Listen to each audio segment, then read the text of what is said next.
I'm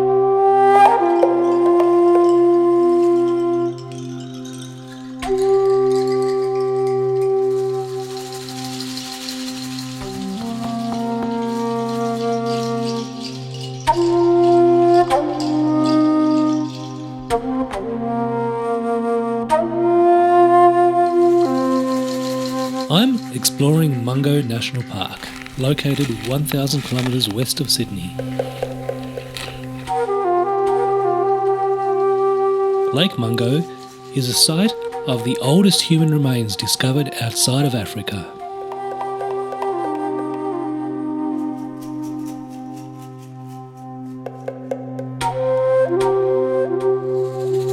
In this episode, I head deeper into the park.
Stretching out in front of us is the dry lakebed of Lake Mungo.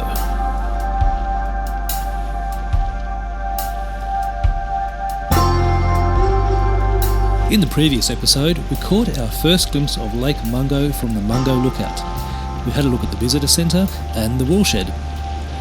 In this episode, we are driving right across the dry lakebed of Lake Mungo to the Red Top Lookout, where we will have a look at the walls of China and the discoveries that were made there. We will then continue around the park to Belah Camp, Vigar's Wells and the Zanzi Homestead. I'm driving along the lakebed of Lake Mungo. Oh, corrugations! This lake hasn't been full of water for 17,000 years. It dried up after the last ice age, which was about 20,000 years ago. The lake permanently dried up and it hasn't had water in here since. At its height though, when the lake was full of water, it had about 8 metres of water in it.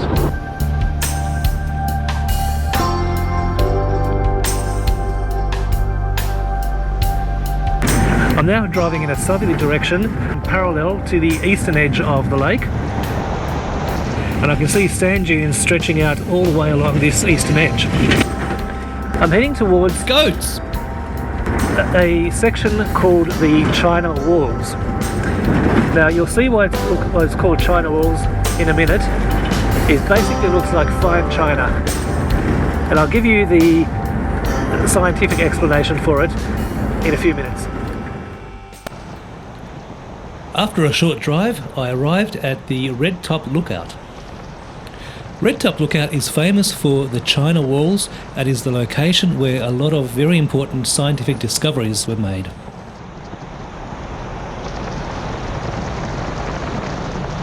We've just arrived at the China Walls. This is what I wanted to show you.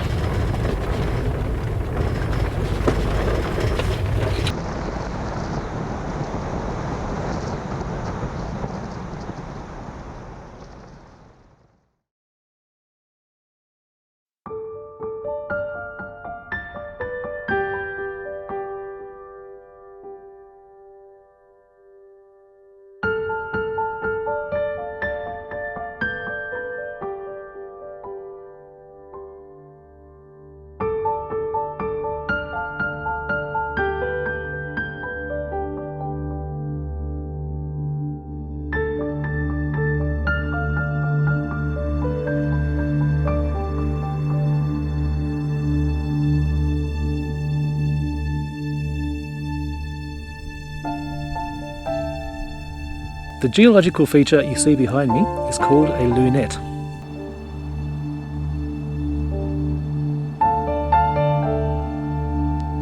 Now these lunettes line the entire eastern shore of Lake Mungo. They stretch for about 34 kilometres and the highest is about 40 metres.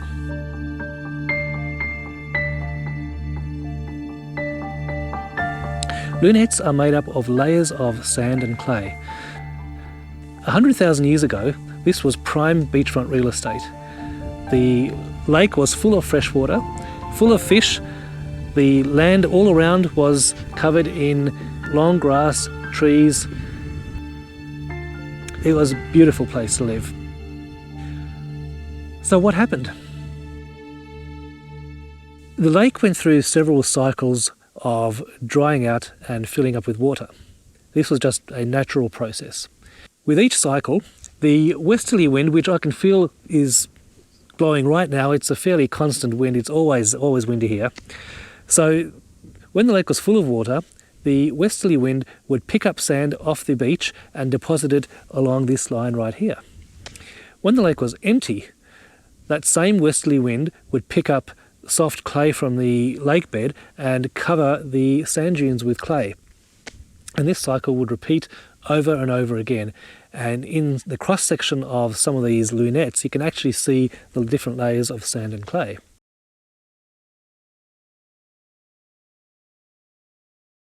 So in front of me, you can see that the western side of the lunette is smooth. That's due to wind erosion. And on the eastern side, it's lots of ridges. So that's where the water would then run down and cut grooves in the side of the lunette. Now these are very, very fragile. But what a remarkable geological formation that is. Apart from the geological formations, what else is special about this place? Well,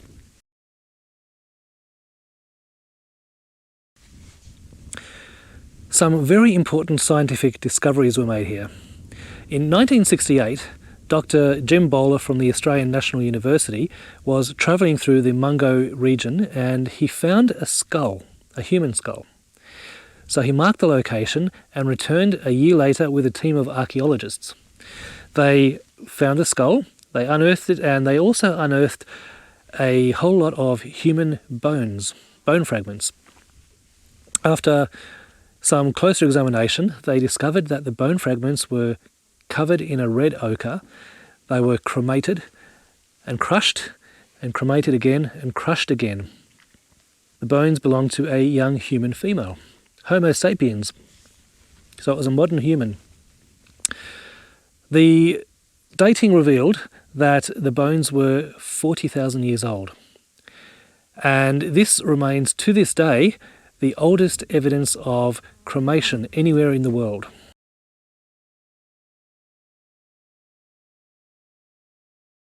In 1972, the same professor was back at Mungo and he discovered a full human skeleton. Now, this skeleton was also covered in red ochre, and they dated it to 42,000 years old. Now, this became known as Mungo Man. The previous skull and bone fragments were known as Mungo Lady. So this basically shows that Australia has been inhabited by Aboriginal people as old as 42,000 years ago. Now, other discoveries were a set of footprints that were fossilised in the edges of the lake and a workshop. Now, they called it a workshop, but basically it's evidence of a community of people living by the edges of the lake, and there's evidence of stone tools, axe heads, spearheads, bowls, carvings, all sorts of things made out of stone. Now, carbon dating of these has revealed these to be 65,000 years old. So that's direct evidence that this area was inhabited by Aboriginal people 65,000 years ago. And that is quite remarkable. And I'm standing in the very spot where these people walked and swam and ate, and they would have also have looked out onto the lake and thought, what a wonderful place this is. And they have ruminated on what the meaning of life is, or what tomorrow may bring. But it feels special just standing here, knowing that I'm standing in the very spot where people have been standing for 65,000 years. It's a privilege.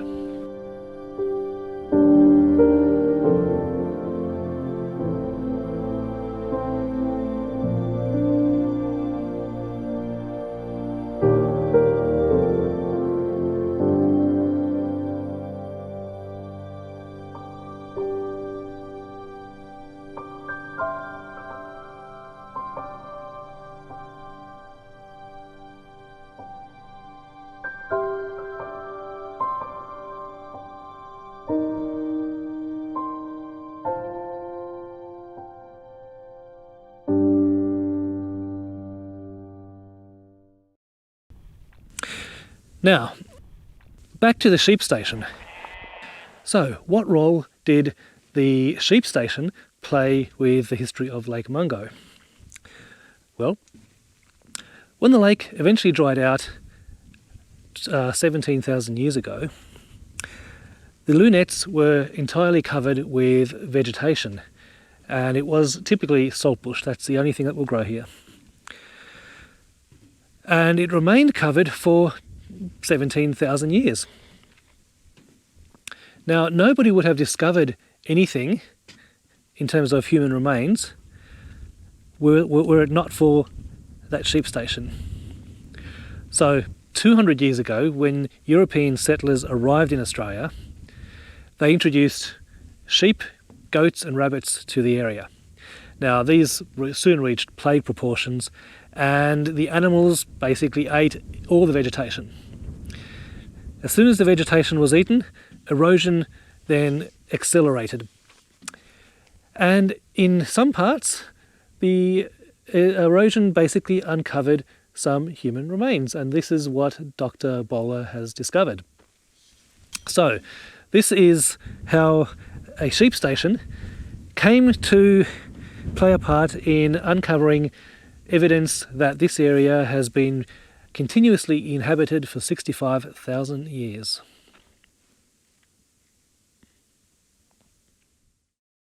We're just heading off from the China walls and starting our circuit of the one-way track around the park.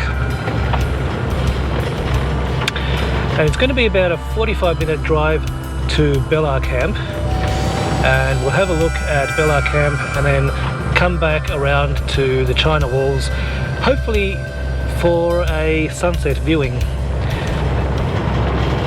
because they are absolutely spectacular at sunset.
This is Belah camp.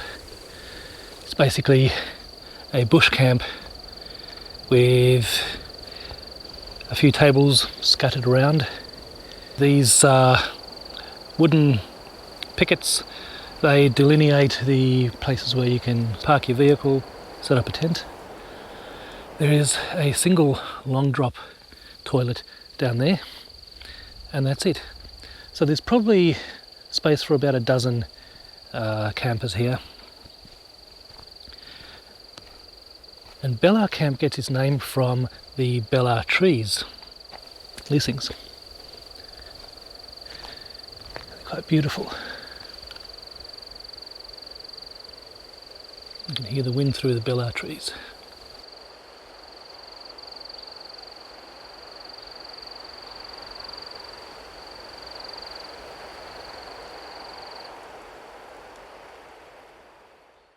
So I've just opened up the tent and I'm going to let it dry out a little bit. It was freezing cold last night. I had the electric blanket on, and as a result there was a fair bit of condensation built up inside the tent.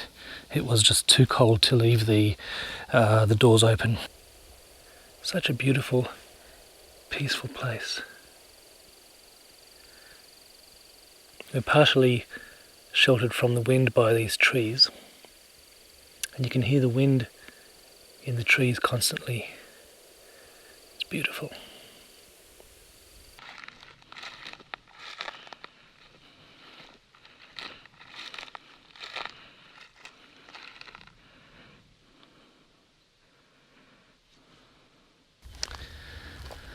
I've come here a number of times now. 4 attempts, I actually made it here 3 times. And it's all to make this film. And I am so glad that I've been able to get back here. It is such a beautiful, peaceful place.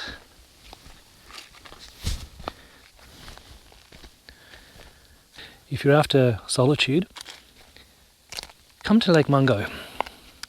Come when it's not school holidays. Come when it's the middle of winter. There's very few flies. The weather is very nice in the daytime, cold at night, but if you come prepared, you can survive that quite easily.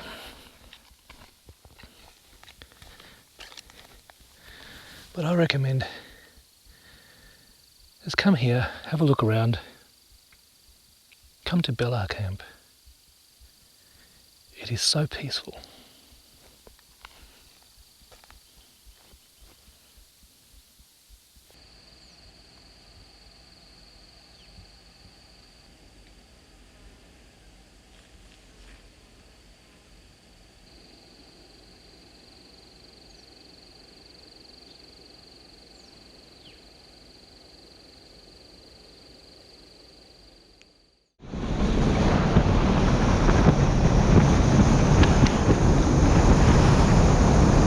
I've decided to push on from Belah camp. It's now an hour before sunset. It's actually 40 minutes before sunset. And this is the time when all the animals come out to feed. So you really need to be vigilant. I've come across 5 kangaroos so far and 1 emu. This is what I love most about driving through the Australian bush. The late afternoon sun gives everything a golden glow. I'm feeling completely content. Just enjoying the peacefulness of the surrounding bush.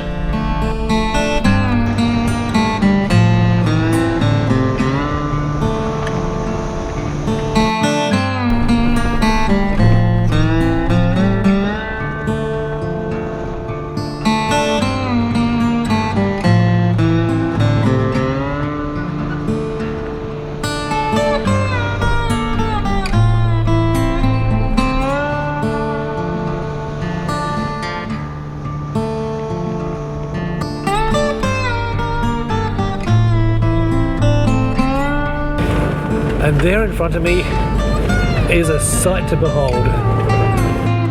Completely unexpected. Soft, powdery sand dunes.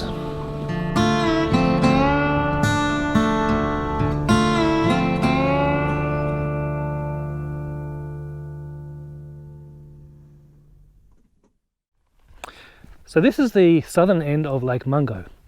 Now, whereas on the eastern side you've got the lunettes, which are the sand dunes that have been transformed into those geological formations. At the southern end, all you have are proper sand dunes.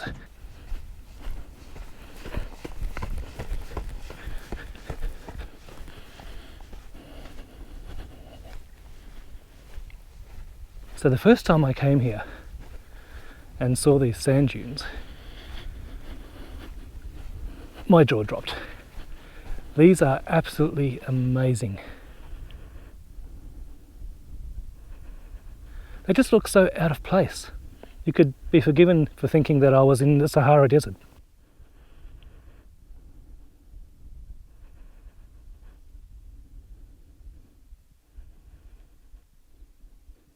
These dunes are completely different to what you find in, for example, the Simpson Desert, where you have red sand and lots of vegetation between the dunes.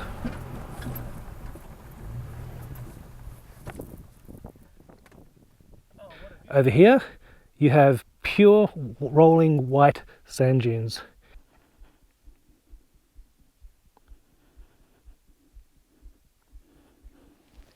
And it is absolutely spectacular, especially from the air.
If you come to Mungo, you absolutely must see the sand dunes. Plan your trip so you get here in the afternoon, just before sunset. You won't regret it.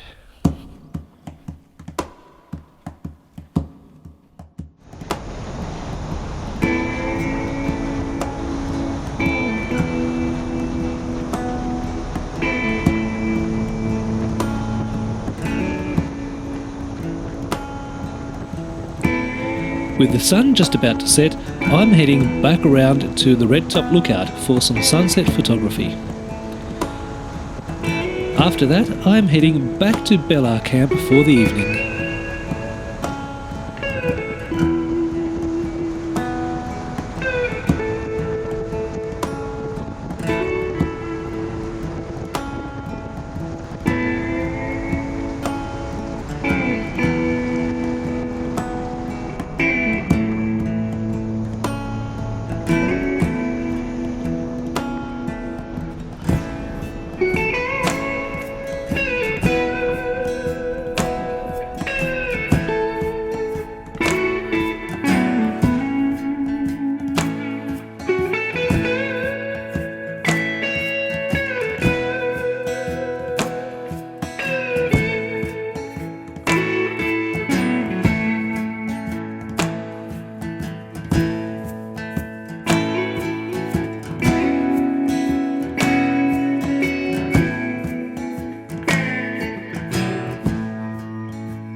Well, I made it back to the China walls just in time. Behind me you can see that the sun is just setting. It is an absolutely brilliant sunset. And the reason I wanted to get back here so quickly was not the sunset, but the moonrise. And one thing that you can see only in desert environments where you've got horizons as far as the eye can see is that blue band that stretches across the horizon. You've got pale blue sky up the top and then dark blue down there. What that blue band is that is the shadow of the Earth upon its own atmosphere. And that's something that I absolutely love seeing, and I tried never to miss, because you just don't see that in the city. You've got buildings and trees and all sorts of things in the way. But out here, that is spectacular.